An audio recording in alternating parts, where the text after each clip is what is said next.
most of the special ed classrooms lumped the learning disabilities and the behavior issues in the same classroom. So there was no distinction between children that were just struggling academically and those that had behavior issues.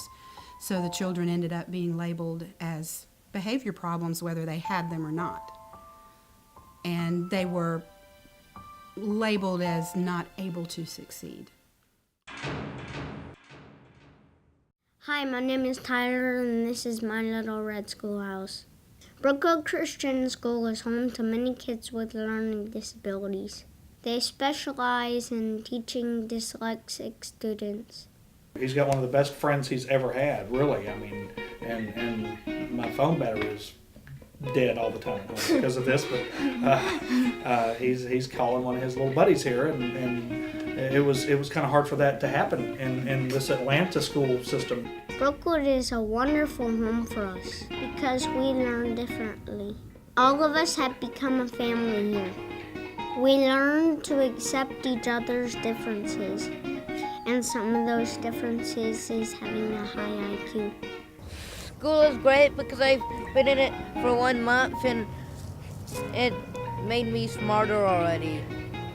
It's made all of us smarter already. Some of the kids in the public school need a smaller environment and an education that fits their personalities. But the best story about Brookwood is how it started. Brookwood started around my kitchen table in 2003.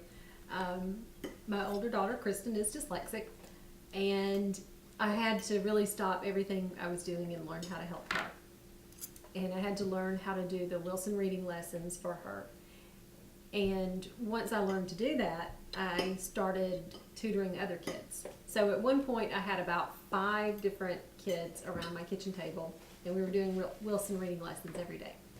And our logo was a child reading under a tree. So we felt like that we needed to be in a natural setting and that we needed some big trees. What's the capital of Maine? Augusta.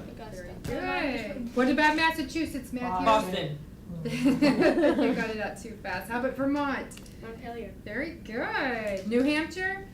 Concord. Very good. I think a lot of people just think, well, if I turn my F around or my S around or whatever, that's dyslexia, and so I've got dyslexia. It's really a neurological thing going on in the brain. Normally in public school, the class size can be more than 30.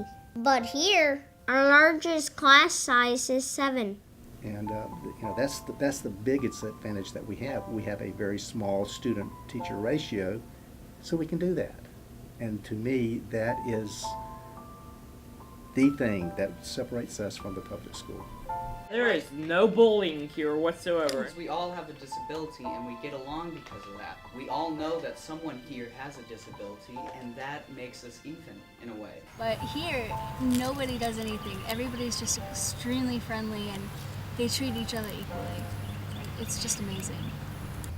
They make sure you can get the answer before they go on to the next subject. You know, you just have to slow down, and that's what I like about this school, and is that it slows down. The minute I met Kim, I knew we were going to be okay.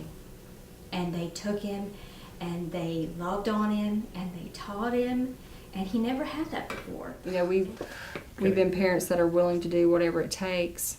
And Aaron's come so far. I mean, it's unbelievable.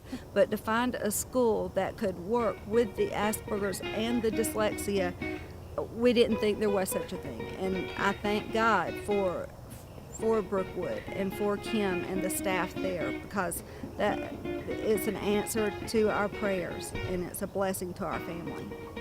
There's not 30 buses lined up in front of the school. There's not 800 students running through the hallways. It's going to be quiet. There's not commotion in the cafeteria. There's not 9 or 10 kids in the classroom all trying to volley for the teacher's attention. If he's struggling with an assignment, he knows that that help is right there for him. And all those things roll into this is what makes a child happy when they go to school, that he can come here and feel safe.